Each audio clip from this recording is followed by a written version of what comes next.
Shalom, selamat pagi.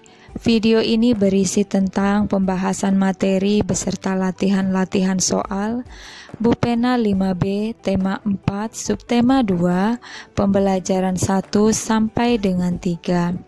Silakan disimak dan jangan lupa di-subscribe ya, supaya tidak ketinggalan dengan video-video selanjutnya.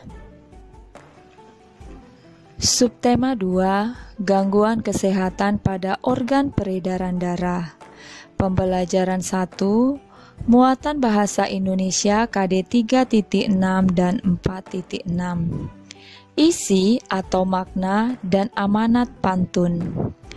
Isi atau makna pantun adalah tujuan dibuatnya pantun tersebut. Amanat pantun adalah pesan atau nasihat yang disampaikan melalui pantun. Ayo bacalah contoh pantun berikut. Sore hari berawan jingga, jelas terlihat di atas bukit. Jika kesehatan tidak dijaga, tubuh akan mudah sakit. Isi atau makna pantun di atas adalah, jika kita tidak menjaga kesehatan, tubuh akan mudah sakit. Amanat pantun di atas adalah kita harus menjaga kesehatan tubuh kita. Bupena halaman 28, latihan muatan bahasa Indonesia KD 3.6 dan 4.6. 1. Tuliskan isi atau makna dan amanat pantun berikut. 1A. Beli pisang 1 tandan, pisang ditaruh di atas bangku. Ayo kawan gerakkan badan, supaya badan tidak kaku. Isi, makna, dan amanat pantun, ajakan menggerakkan badan supaya badan tidak kaku. Amanatnya berarti rajin berolahraga. 1B. Pergi bermain bersama Rima, tak lupa mengajak Deli. Kesehatan adalah hal utama, kesehatan tak dapat dibeli. Isi atau makna dan amanat pantun, ajaran mengutamakan kesehatan karena kesehatan tidak dapat dibeli. Muatan IPA KD 3.4 dan 4.4, gangguan kesehatan pada jantung dan pembuluh darah manusia. Nah, gambar yang pertama ini jantung koroner. Jantung koroner ditandai dengan adanya penyumbatan pada pembuluh darah oleh berbagai macam zat, misalnya lemak dan zat kapur. Nah, ini coba perhatikan gambarnya ya.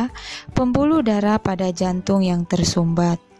Kemudian gambar yang kedua, pembuluh darah yang tersumbat menyebabkan darah tidak dapat mengalir ke jantung.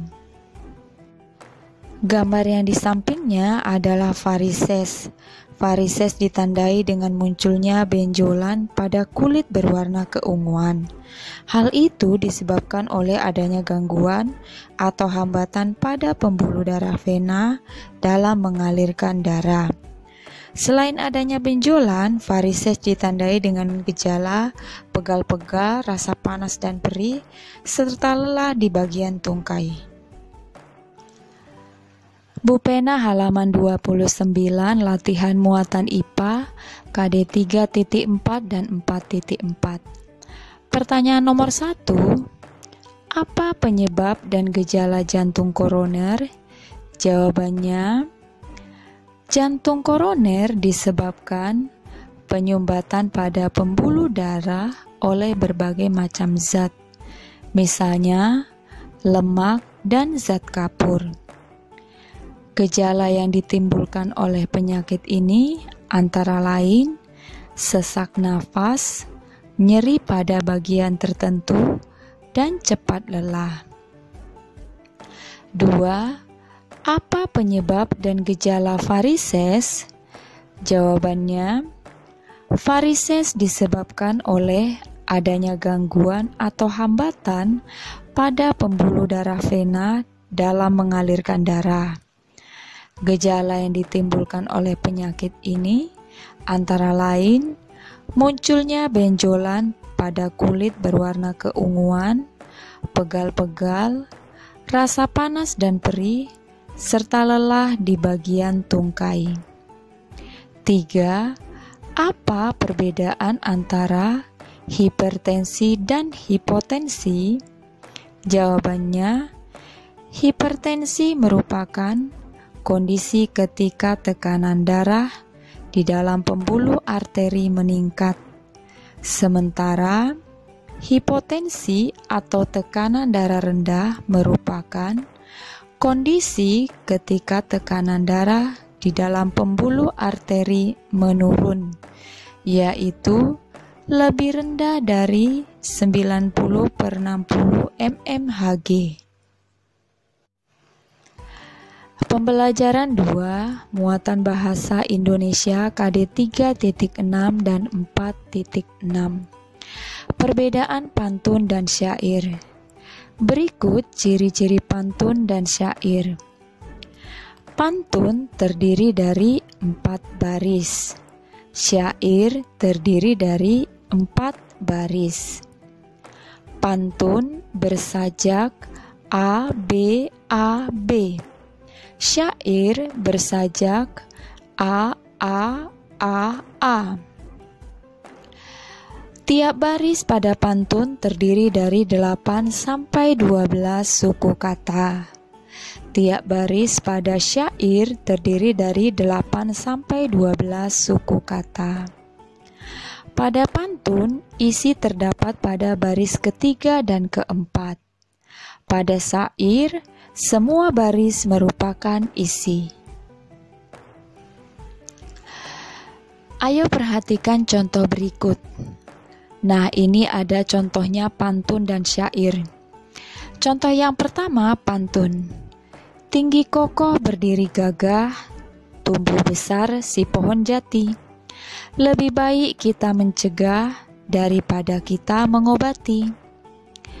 Yang selanjutnya contoh syair. Jagalah kesehatanmu, jagalah makananmu, agar selamat hidupmu hingga di hari tuamu. Jadi pada pantun itu bersajak ABAB, sementara syair bersajak AA. Pada pantun, baris pertama dan kedua itu sampiran, baris ketiga dan keempat itu isi. Pada syair, baris pertama sampai dengan keempat merupakan isi. Muatan IPA KD 3.4 dan 4.4, gangguan kesehatan pada darah manusia. Gangguan kesehatan pada darah dapat disebabkan oleh faktor keturunan dan non-keturunan. Yang termasuk ke dalam faktor keturunan, contohnya 1. Hemofilia. Hemofilia merupakan kelainan pada seseorang dengan ciri aliran darah sulit terhenti ketika luka. Contoh yang kedua, talasemia. Talasemia merupakan kelainan pada seseorang dengan ciri sel darah merah berbentuk bulan sabit. Berikutnya adalah contoh gangguan kesehatan darah pada manusia yang non-keturunan. Yang pertama, anemia. Anemia merupakan kelainan karena kekurangan sel darah merah. Yang kedua, leukemia. Leukemia merupakan kelainan karena kelebihan sel darah putih. Dan yang ketiga, demam berdarah. Demam berdarah disebabkan oleh virus dengue atau dengue virus. Virus ini berasal dari nyamuk Aedes aegypti. Bu Pena halaman 32, latihan muatan IPA KD 3.4 dan 4.4. 1A. Apa penyebab dan gejala anemia? Jawabannya, anemia disebabkan pendarahan yang hebat, kekurangan zat besi, dan gangguan pembuatan sel darah merah pada tulang. Gejala yang ditimbulkan oleh anemia antara lain mudah cepat lelah, lemas, sakit kepala, dan wajah terlihat pucat. 1B. Bagaimana cara mencegah terjadinya anemia? Jawabannya, anemia dapat dicegah dengan mengonsumsi makanan yang kaya akan zat besi, misalnya bayam, telur, kacang-kacangan, ikan, dan daging sapi. Pertanyaan nomor 2, apa yang kamu ketahui tentang leukemia dan talasemia? Jawabannya, leukemia merupakan kondisi ketika jumlah sel darah putih lebih banyak dibandingkan sel darah merah. Hal ini disebabkan adanya produksi berlebihan sel darah putih pada sumsum tulang. Talasemia adalah kelainan pada darah yang tidak dapat memproduksi cukup hemoglobin. Pertanyaan nomor 3, bagaimana cara mencegah gangguan kesehatan pada darah yang bukan disebabkan oleh faktor keturunan? Jawabannya, menerapkan pola hidup sehat. Pola hidup sehat seperti makan makanan yang bergizi, olahraga teratur, cukup tidur dan istirahat. Muatan SBDP KD 3.3 dan 4.3. Properti, tata rias, dan busana dalam tari kreasi daerah. Perhatikan gambar tarian berikut ini. Properti kuda lumping pada tari kuda lumping, beserta tata rias dan busananya. Gambar yang kedua, properti kipas pada tari legong, beserta tata rias dan busananya. Gambar yang ketiga, properti topeng dan bulu merak pada tari reog, beserta tata rias dan busananya. Bupena halaman 33 sampai dengan 34, latihan muatan SBDP KD 3.3 dan 4.3. 1. Tentukan properti tari yang digunakan pada tarian-tarian di buku Bupena halaman 33. Jawabannya, properti tarian di gambar A itu kipas. Properti tarian di gambar B itu piring. Properti tarian di gambar C tombak. Pertanyaan nomor 2, carilah 3 contoh tarian yang menggunakan properti. Jawabannya, ini contohnya. A. Tari sembah dari Lampung, properti yang digunakan tepak dan siri. B. Tari serampang 12 dari Sumatera Utara, properti yang digunakan sapu tangan. C. Tari golek manis dari Jawa Tengah, properti yang digunakan golek dan selendang. Pembelajaran 3 muatan bahasa Indonesia KD 3.6 dan 4.6. Isi atau makna dan amanat pantun berdasarkan usia. Pantun anak-anak, contohnya, pergi ke warung membeli koran, sekalian membeli benang. Ayo bermain kejar-kejaran, badan sehat, hati senang. Isi atau makna pantun, bermain kejar-kejaran membuat badan sehat dan hati senang. Amanat pantun, anak-anak sebaiknya bermain agar hati senang. Pantun orang muda contohnya, mengangkat batu setinggi bahu, batu diangkat berat rasanya. Jikalau boleh aku tahu, baju biru siapa namanya. Isi atau makna pantun, keinginan seseorang untuk berkenalan. Amanat pantun, saat berkenalan sebaiknya dilakukan dengan santun. Bupena halaman 34, latihan muatan bahasa Indonesia KD 3.6 dan 4.6. Tentukan isi atau makna dan amanat pantun orang tua berikut. Pergi ke pasar membeli jamu. Jamu diminum jangan manis rasanya. Jagalah pola makanmu agar tetap sehat di usia senja. Isi atau makna pantun, menjaga pola makan agar tetap sehat di hari senja. Amanat pantun, kita harus menjaga pola makan agar tetap sehat di usia senja. Muatan IPS KD 3.2 dan 4.2, interaksi sosial dalam pembangunan sosial budaya. Pembangunan sosial budaya adalah suatu proses perubahan sosial budaya yang bertujuan untuk meningkatkan taraf hidup masyarakat. Pembangunan dalam aspek bahasa sebagai identitas bangsa. Yang pertama, bahasa Indonesia diajarkan di sekolah. Yang kedua, bahasa Indonesia digunakan di sekolah. Yang ketiga, bahasa Indonesia dikembangkan oleh pemerintah. Yang keempat, bahasa daerah sebagai kekayaan bangsa Indonesia. Pembangunan dalam aspek adat istiadat dan tradisi. 1. Melestarikan adat istiadat di suatu daerah. 2. Melaksanakan norma-norma yang terdapat dalam suatu adat istiadat. Pembangunan dalam aspek dengan alam. Yang pertama, mengolah sumber daya alam. Yang kedua, membangun sarana dan prasarana. Bupena halaman 36, latihan muatan IPS KD 3.2 dan 4.2. 1. Apa yang kamu ketahui tentang pembangunan sosial budaya?